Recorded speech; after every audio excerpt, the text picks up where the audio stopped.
অবশেষে শঙ্কাই হলো সত্যি। সম্ভাবনা ছিল আগে থেকেই, সেই সম্ভাবনাকেই সত্যি প্রমাণ করে বৃষ্টির কারণে পরিত্যক্ত হলো নেপালের বিপক্ষে শ্রীলঙ্কার ম্যাচ।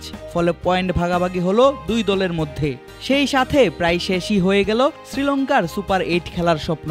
আর এর মাধ্যমেই সম্ভাবনার দরজা খুলে গেল বাংলাদেশের।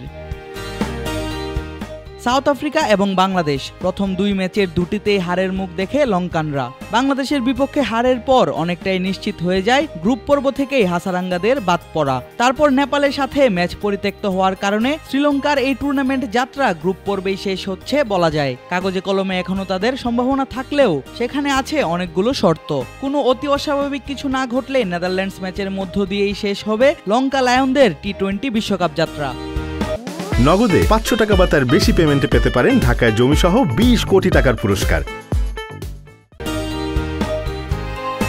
শ্রীলঙ্কা এবং নেপালের মধ্যকার ম্যাচ ড্র হওয়ায় খুলে গেল বাংলাদেশের পরবর্তী রাউন্ডে যাওয়ার সম্ভাবনার দরজা। 3 ম্যাচের 3টিতেই জিতে ইতিমধ্যেই গ্রুপ ডি থেকে সবার আগে সুপার 8 নিশ্চিত করেছে দক্ষিণ আফ্রিকা। গ্রুপের বাকি যে দলগুলোর সম্ভাবনা আছে সুপার 8 খেলার, তাদের মধ্যে সবথেকে এগিয়ে আছে বাংলাদেশ। আছে কিছু সহজ সমীকরণ।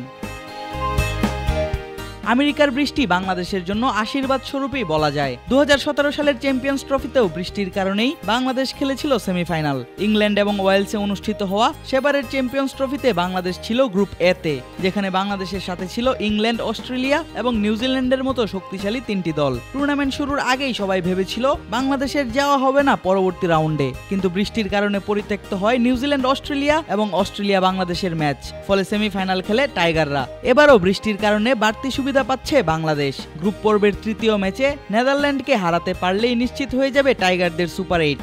এমনকি হারলেও থাকবে কিছু সহজ সমীকরণ।